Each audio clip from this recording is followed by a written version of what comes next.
We've actually got a question for you from Neil, who's with the Anfield Wrap. Have a listen to this, Stephen.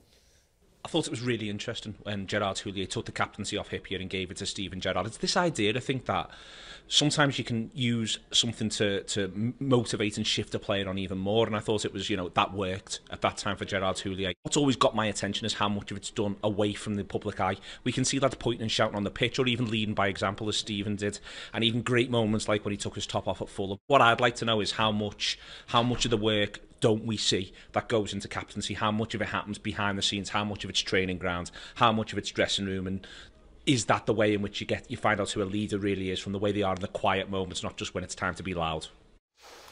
Yeah, I think it is that. I think it is a daily thing. You do little subtle things behind the scenes by pulling people one-on-one and speaking to them. I was lucky at Liverpool having Cara, because Cara was a voice and he was a noise, and he'd encourage people vocally. He'd also have a go, a bit like the Roy Keane situation, trying to provoke people.